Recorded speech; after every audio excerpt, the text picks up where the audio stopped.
In a small village by the edge of a river, there lived a carpenter named Jonah. He was a simple man with steady hands and watchful eyes. His days were spent cutting wood, mending broken doors, and building furniture that could outlast a generation. No one in the village spoke much about him. To most, Jonah was simply the carpenter, silent, modest, present yet invisible. His life was plain but steady. He lived alone in a small house he had built himself, near the river that split the village in two. His work was his companion, his devotion. Every plank he cut, every nail he drove, was done with a kind of quiet tenderness, almost like a parent caring for a child. One spring, the rains came harder than usual. The river swelled, broke its banks, and tore away a portion of the bridge that connected the village to the road leading to the next town. Without it, children could not reach their school. Merchants could not bring food. Doctors could not arrive in time. The village council decided to wait for outside help. Building a new bridge would require money, tools, and time, none of which they had. But Jonah knew he could at least try. He had no crew, no reputation, no wealth to lean on. The choice was simple yet heavy. Obey the order to wait and protect his own safety, or take the risk of working alone, pouring days of effort into something he might never finish. Jonah drew in a long breath. He looked at the raging river, at the rough planks stacked nearby, and then lowered his gaze. "I'll try," he whispered, more to himself than to anyone else. He worked day and night, measuring, cutting, setting each piece into place with patient precision. The rain still came in bursts, making the wood slippery, his hands raw and aching, but he did not stop.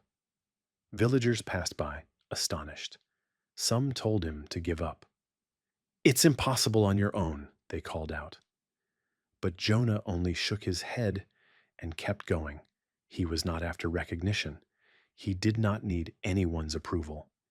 Every nail he hammered was a step toward keeping the village alive. On the fourth night, the storm returned in full fury, threatening to wash away everything he had built. He could have abandoned it then, saved his tools, sheltered himself from harm. But Jonah looked at the bridge, at the hours already carved into its beams, at the roaring river below, and he thought of the children who would have no way to reach their school. He steadied his breath, gripped his hammer tighter, and continued. Each plank he set in place, each rope he tied, each brace he secured became an act of quiet courage. When dawn finally broke, the bridge stood. Simple, fragile perhaps to some eyes, but strong enough to carry the weight of those who needed it most. By morning, the village awoke to find it finished. Children ran across with laughter in their steps. Merchants carried on their way. Doctors reached the sick in time. No one knew exactly who had rebuilt it, only that it was done. Jonah sat by the riverbank, his hands blackened, his body worn, watching in silence.